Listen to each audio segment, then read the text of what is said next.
The views and opinions expressed by guests on this podcast are solely their own and do not represent the position of the host, this show, or any organization either party is affiliated with. All content is shared purely for educational and inspirational purposes. Nothing discussed here constitutes professional advice. Listeners are encouraged to independently verify any information before acting on it. The host is not responsible for any outcomes resulting from guest statements. By listening, you agree that you are solely responsible for how you use the information shared.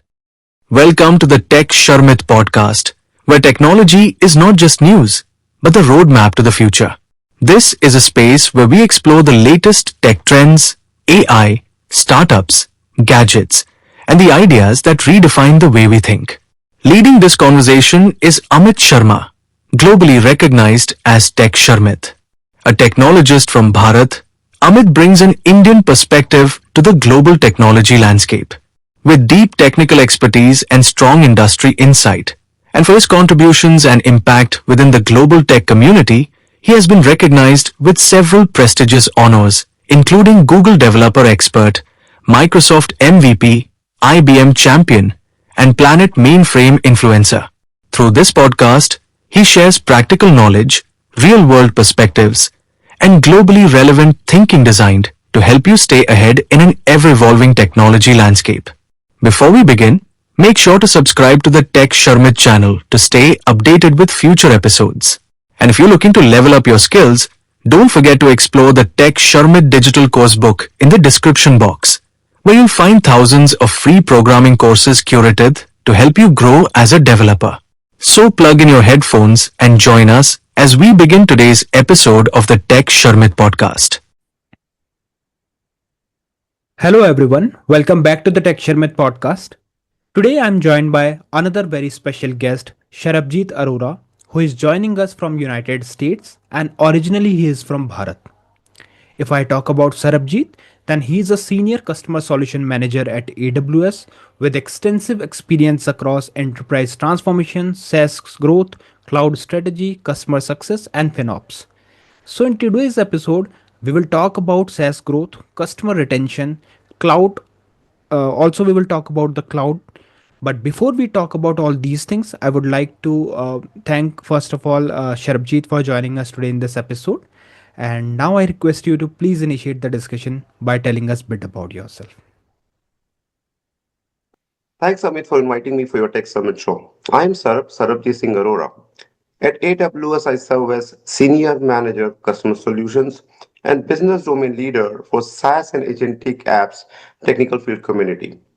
I serve global ISV partners of AWS in the areas of SaaS, Agentic AI, and cloud success.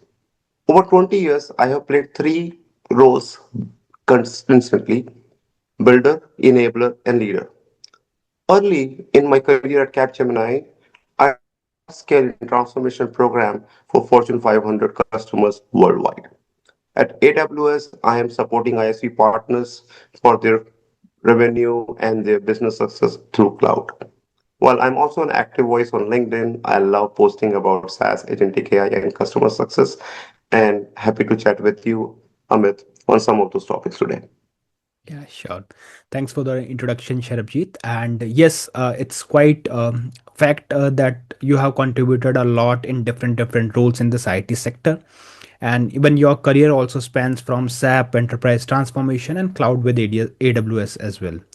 So I just wanted to know about those initial moments, like what were the defining moment that shaped your entire professional journey, like how it all got started back then. Uh, Very interesting question. So I started, way early from India, from going through the core foundation of SAP and program management. Now, SAP program management gave me a detailed depth of technical and business process, how the real corporate really operates at there. Mm-hmm. This process helped me to understand, to look at the global corporate culture, the complexity, the change management from a very different perspective of people, process, and technology. The other thing which I did very early was I started in pre-sales and I did PMP certification. And this experience gave me the understanding of commercial construct. It's just not about the delivery. It's about how the revenue, how the corporate business operate at that commercial construct on in IT field. PMP certification really opened up a lot of doors for me for global assignments. And look at the entire chessboard of how a IT delivery is handled, not Mhm. just one of siloed technical domain area. And when I was talking about global assignments, I was really fortunate to work out of some countries in Europe and multiple states in United States. This global diversity helped me to understand so many different cultures, domains, people's perspective towards the work-life balance and so on. And as I keep building this kind of diverse experience, after 15 years at Capgemini, I thought, let's look at besides the process, look at the product domain. How product can scale overnight. And that was such a motivating factor for me that I decided to move towards the cloud and AI-based product organizations. And that's how I landed in AWS. And AWS is where we build software for our enterprise customers who are building innovations for future. So these were some of those moments which have been redefining, and I'm enjoying that journey because every part builds to the next part. Yes. So, Sharabjit, like as you mentioned, that you have played vital and very importantly, like you have served in different domains as well, right? You have almost exposure of all kind of domains. So, while transitioning from one domain to another one, was that a smooth transition, or you also face some kind of challenges there? There have been continuous ups and downs or ups and downs, what we say in career. Yes. I thought of starting into civil engineering in back in India, but the journey took me towards MBA, and I got into the tech world, which was way complicated at those times because we were not well aware of it.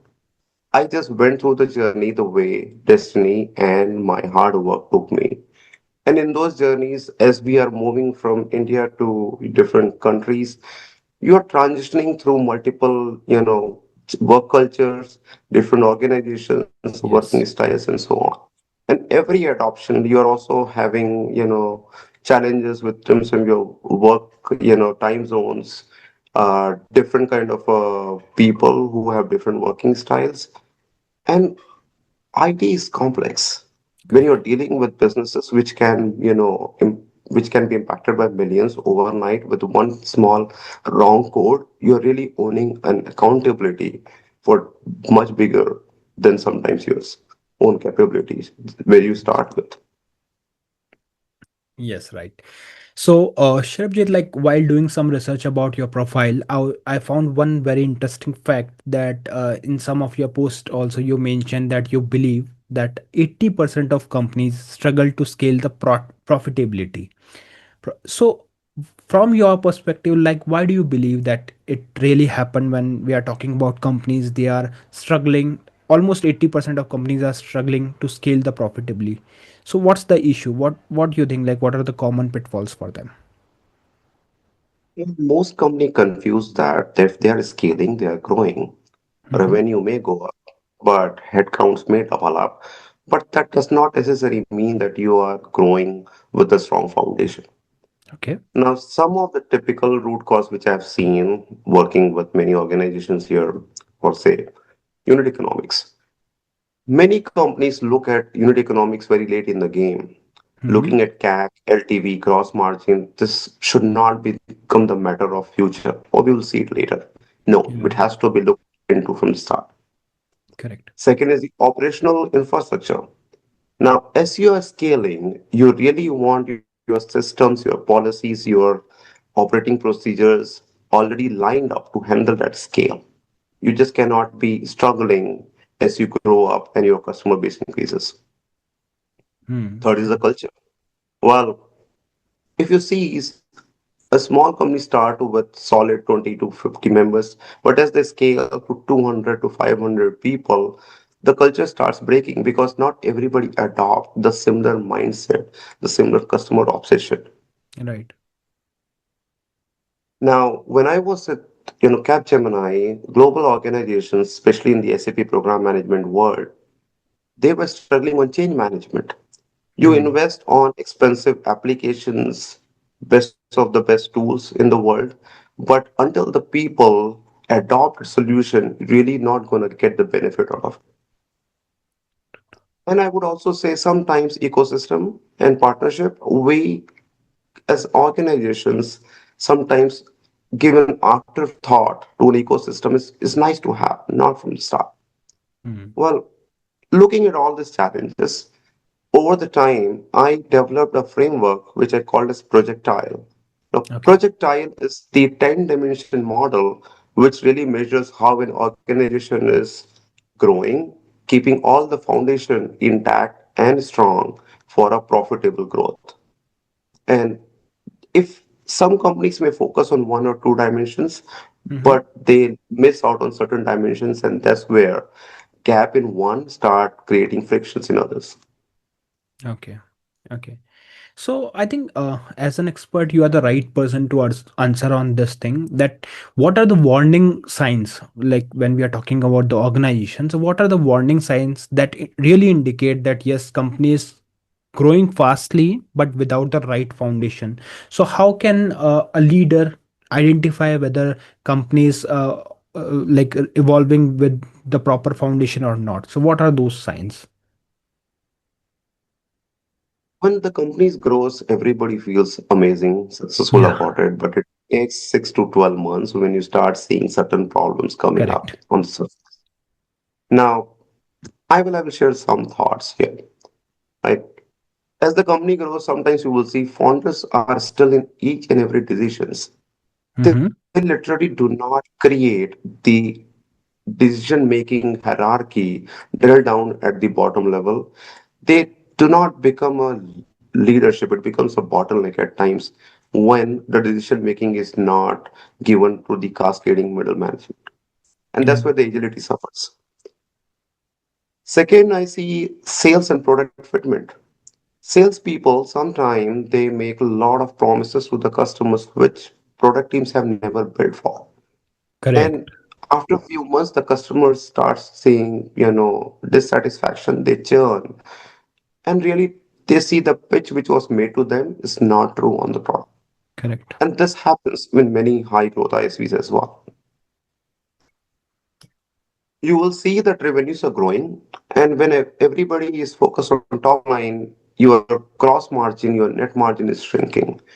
We Mm-hmm. focus on CAC, we focus on sales and marketing expense very late in the game, which is again not something which a strong company should look at. I've seen companies with having 35 to 40% SG&A in their P&L doesn't look healthy. Right. I would also see certain companies they start giving heavy discount for improving pipeline. Now Mm-hmm. that discounts gonna hurt after certain time when you see that you're not able to accumulate a good net profit. And the other sign I would say as I work with large organizations, when everything is good and they're growing very fast, they hire very fast. They hire a lot of people, Correct. headcounts doubles. But if they have not defined the operating procedures, the onboarding, the mental model, the cultural element, you never had an operating design which is ready for that scale. Hmm. Right. These are the some things which I have seen. One or two maybe a yellow flag, but when a couple of things doesn't go wrong, definitely you see that this company is gonna struggle on keeping the profit for long term. Okay. Yeah. So if particularly we talk about the sales department, so what you think, like, especially when the over promising condition evolve, right? So sometime like we promise beyond the limits to the clients, right? So what could be the reason? Are like they just try to meet their deadlines, or they are not able to understand the actual requirement from the technical team? So what could be the reason behind that? People always have a high pressure of achieving the sales quota, where the product team sometimes they are building features from their own shoes. They assume that they have a good product market fit, and the salespeople is amplifying it beyond, Hmm. not really connecting with the customer. Now, over the time, one thing which I love about AWS as a culture, where we talk about is working backwards from the customer needs. And we all Okay. companies are customer obsessed. We all care about our customers. When we really understand the customer needs and building the solution, against that. And our salespeople are partnering with the products to Hmm. talk about those features, those gaps, that evolution in a proper way. You earn customer trust. Yeah. But if the salespeople is promising, which is not possible, which is not yet built, which is too much to Yeah. accept given the market realities, and not coming close to the customer real needs, that's where you will see the gap between sales and product, and the customer always feel untouched or left alone. Yeah. Okay. So, Sharbjit, now we'll talk bit about your working philosophy because I also noticed that you mostly emphasize on retention over the acquisition. So, why you think like retention is still underestimated by the many organization? Do you like ever witness any aspects that proves this thing that yes, people are towards the acquisition over the retention? Very interesting question. I did work in sales, pre-sales, and on the product management along with program management, so I've seen this very closely. One, it is invisible until it breaks, isn't it? When you Hmm. see the sales pipeline, everybody talks about lead, pipeline, deal closure, but when retention happens, retention doesn't get that big visibility. Okay. When churn happens slowly and NRR dips, right, you realize it very late in the game that now 112% NRR is now getting below 100%. But when the sales quota goes missed, there's always a big noise in the company. Hmm. The other thing you will see is sales having interesting incentive structures.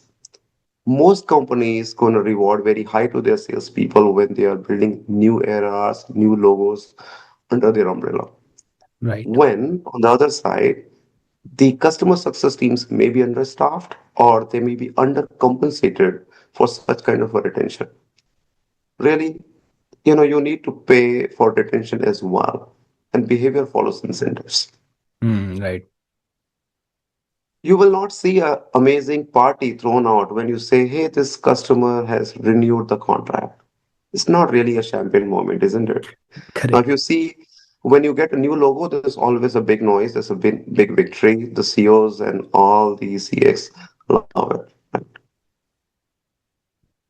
And when all these big companies, they become complacent, right? They believe, well, we have assumed stickiness.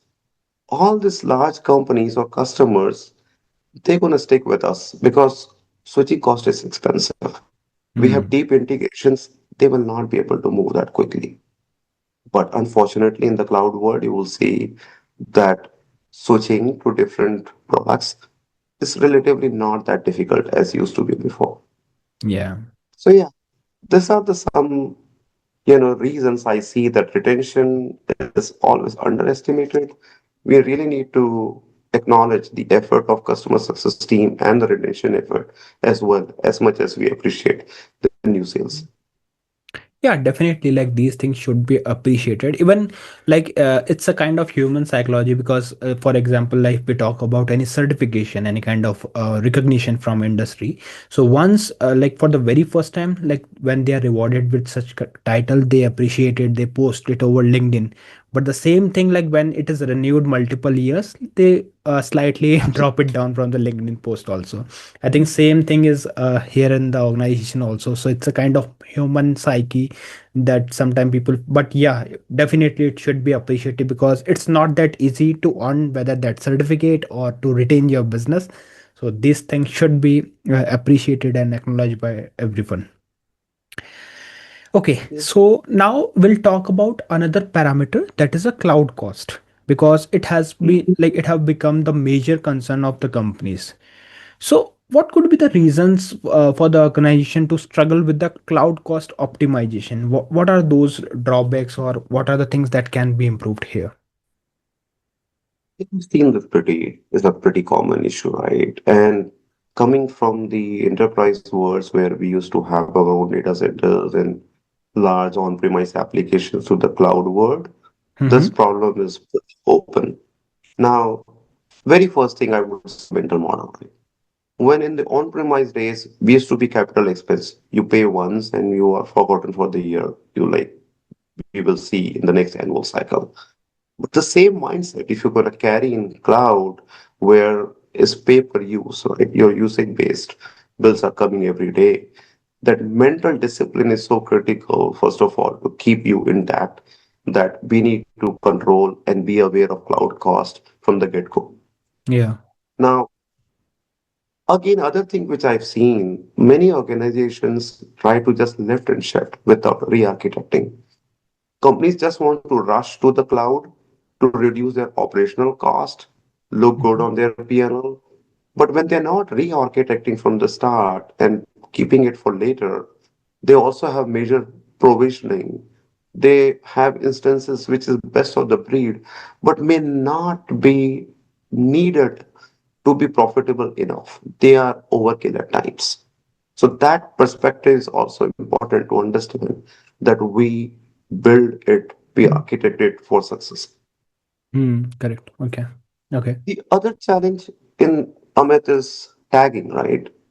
Now, keeping the entire cloud cost under one engineering umbrella is like, a big bucket and you really do not know what is happening underneath. Now, Hmm. many companies are not tagging the cloud expense and the instances which they are generating or configuring under each P&L, under each product lines, under each region. Now, when you do not have that kind of a tagging visibility at product level, at the regional level, at the business level, you really cannot make a decision where you want to invest or do you want to reduce. Hmm. And total cost of ownership is responsibility from the get-go. If your cloud cost is only becoming big item in your P&L and balance sheet and only hurts then, it's too late. You really need to know that from the get-go, you are able to look at the production and the non-production cost which you are building. Because you cannot charge for non-production, so then you cannot have non-production setup just like production incurring heavy cost. Yeah. And when we talk about all those things in FinOps, it needs a strong discipline from the get-go. You need to Definitely. develop your CI/CD tagging methods, the accountability to the line leaders or the product PN, owners from the start. Hmm. So yeah, it's not FinOps. It is a discipline problems, and many companies are coming up with proper tooling, governance, strategy, and process to address that. Correct. Yes. Okay. Now, especially in 2026, we saw that like everyone is talking about AI, right? AI is a kind of hot topic nowadays. Everyone is promoting it, adopting it, and using it. So, if we particularly talk about the SaaS, in SaaS ecosystem, what do you think? Like, what really separates the companies that are truly going agentic from those who are just checking the AI box? So if we have to draw the parallels between both organizations, so how you are looking at the AI in both the scenarios? Very interesting question. In the last 2 years, a lot has changed with AI. But Yeah. some companies, their biggest mistake is just a bolt-on thinking, right? Or we Hmm. can add a chatbot, or we can add a RAG-based search applications. We can have recommendations. Is it enough to call it real agentic AI? I don't think so. You just can't wear a AI badge on top of your traditional SaaS product features. Now, these days in 2026, for at AWS, what we see is summarizations, enterprise search, collaboration integration with Google or Microsoft products. This is all becoming table stakes. These are common. If you're Hmm. not having, you're already late there. This is no longer differentiated. So the real shift is about agentic SaaS and where the companies really bring the mental model of semi-autonomous or fully autonomous operations. Now, if you see DevOps orchestration, supply chain, marketing automation, where you are looking at a business workflow from start to end from the automation lens, that where AI can really handle one workflow end to end and really help humans to offload that work or really augment human for complex decision making. Now, I being a CSM at AWS, we built multiple customer success agents, and now we are working towards a digital CSM super agent as an orchestrator. When we started looking at this, we are not looking at a tool to use, we're looking at job functions. What Right. all the great CSMs will repeatedly do if similar kind of a problems or the customer situations we face. We are trying to automate or look at the entire process flow or the workflow from the get-go. And well, we have tools like Quick or Agent Core where we can build this easily. The whole perspective is to look at the fully autonomous or autonomous system for the workflow, not a bolt-on feature. All right. Okay. Another thing, like from the perspective of those who are founders or who are into the leadership role, so how, like, what do you think, like, how they should look towards the monetizing of AI? Like, how they should consider it? Is it a feature for them, a tier, or a completely entire new business model for them? So, how they should look towards the monetizing of AI? Yeah, this is a real problem many ISV companies are really facing in today's market. They Mm-hmm. had a seat-based pricing, subscription-based every month, but AI really doesn't operate in that model. You Okay. cannot have a fixed price or a fixed model thinking on. Now, talking about AI, the real question is the value metrics. Mm-hmm. Now, before you really get deep into the pricing model, the core question you have to answer to yourself is what is the value you are generating? Are you Correct. saving time? Are you doing number of activities? ROI Are should be you there. automating? Yeah. How are you helping business revenue? Yeah. When you start thinking in that model, for example, activities like documents, emails, output like, we completed those certain reports and so on. When you're talking about outcomes, you're thinking like, did I solve this incidents? Did I completed that decision making and so on.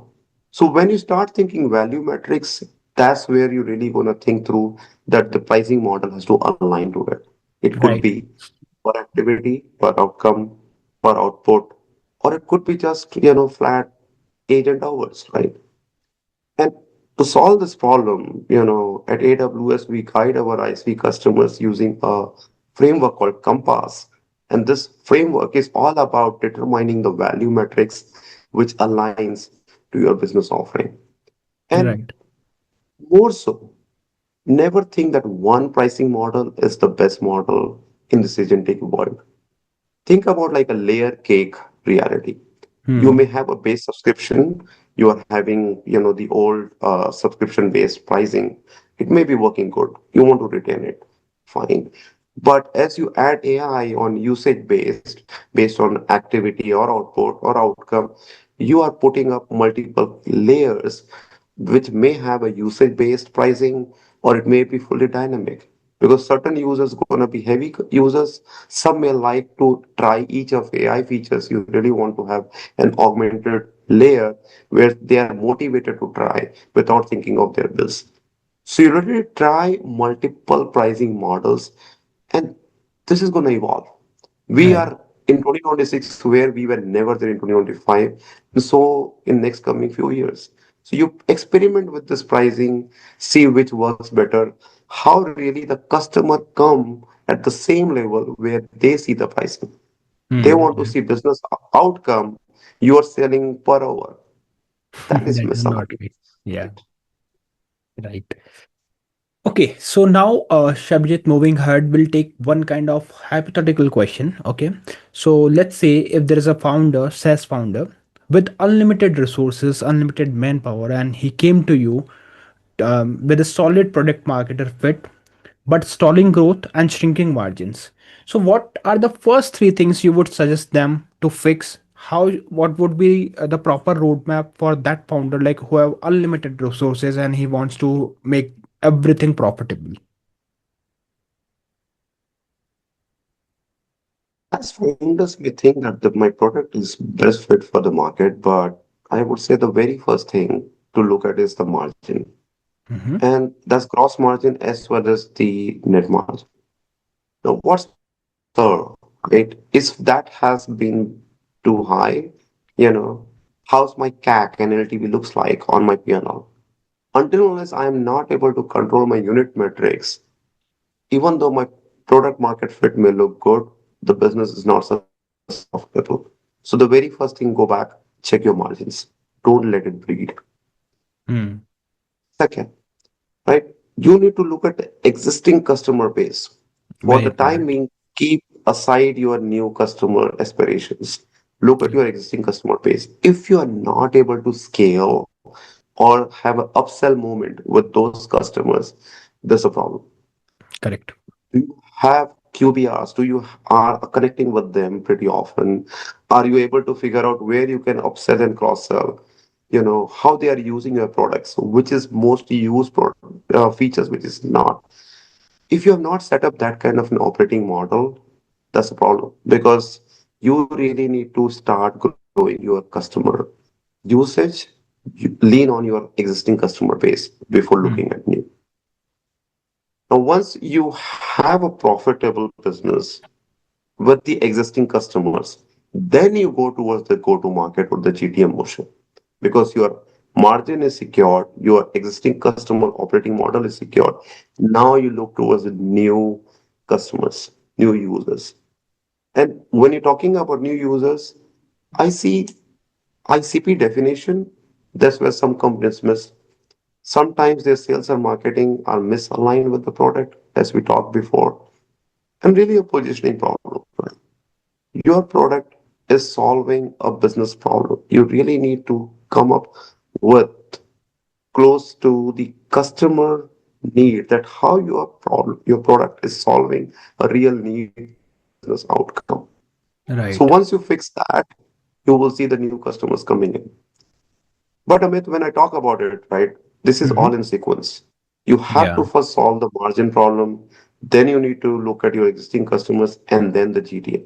You cannot go to GTM first or, because it is a leaky bucket, right? At the same time, you're getting new customers and you're losing your old customers. Not going Correct. to work. So it should be in a proper sequence. Absolutely. Okay. All right. So now, Sharbjeet will talk bit about the lessons that we have learned from our community, the lessons that we have learned from our ancestors, gurus. So if you Mhm. have to compare the entrepreneur's journey with those lessons, so what do you think? Like, what lessons from the Sikh history and leadership remain relevant for the entrepreneurs and the executive today?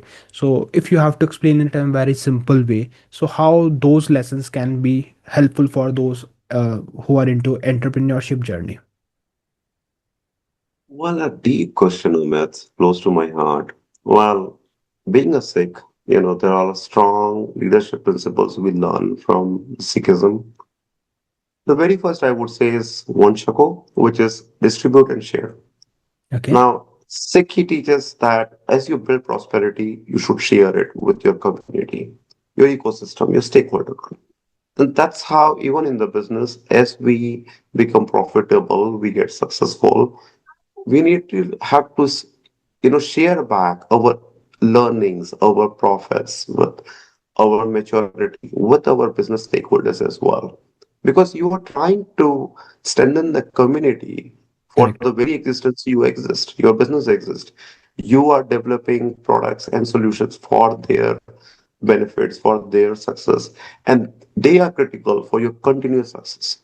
So I Hmm. believe that community sharing, that building that partner ecosystem and really serving them genuinely is really the powerful growth engine, right? And we call it Correct. at least 10% of our, net earnings. So I believe all the entrepreneurs should look at how they gonna be contributing to strengthen their communities. Now, the other interesting thing, which I've been very proud of saying, is Sant Sipahi, that is a Mhm. saint soldier. Now, this is where very powerful leadership model exists. Now, when we talk about saint, that means you really cannot compromise ethics and moral integrity of business for short-term profits. You really have to look at the long term, what is right for your customers, for industry. You Correct. cannot compromise that. No questions there. Second is being a soldier. Business in today's corporate world is not easy. You Right. face troubles, right? There will be struggles, but you develop for it. You build your skill set for it. You should have patience and literally have a discipline like a soldier to address those challenges. in the corporate world. So at the same time, you're a saint as well as a soldier. And that's where some of the entrepreneurs or the executives today, if they're trying to take a shortcut for short term profits, that's the problem. You really need to focus on long term community building and really prepare yourself with the discipline of saint and a soldier to be successful. And I call it the resiliency, right? That's the biggest Very thing important. to learn from our communities. So I think these are some insightful things that everyone can adopt, especially those who are into their entrepreneurship journey, because it will not only improve your journey, but also about you. You will also contribute for the community as well. And I think, Sharbjeet, this is the topic, whether it's a community or the lesson that we have learned from the gurus. It's something that on which we can talk for a very long time, right? But we are short on time, so I just want to take one more question before we conclude the discussion. So, if you had to share one thing about our country, Bharat or India, so what's the one best thing about India that you feel proud to share with the rest of the world?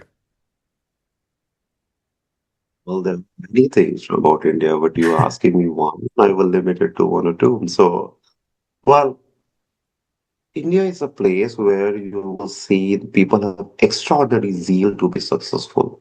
Yes, They do not want to inherit success, they want to earn success. And the community environment over there literally make each individual very motivated to do something of their own, really come out as a shiny, human. right. And this kind of a hard work you will see in all successful Indian professionals that they inherit from India. The other best thing I would quickly say is diversity, right? We have so many cultures Correct. coexisting there. And this gives us comfort level to go and being in any part of the world, any corporate world, we literally get accustomed to working with others, get adjusting, working with them as a team member. So that diversity helps, that zeal for success really helps. And that's the India's biggest strength as an export of spirit, right, to the Correct. world, I would say. Yes. All right. So, yeah, thank you so much, Sharabjeet, for joining us today in this episode and for sharing so much information about the corporate culture, the lessons from the history, and also for sharing your personal journey. It was a pleasure talking to you here, and I hope you also enjoyed the discussion. My pleasure being here, Amit. Thanks a lot. Thanks.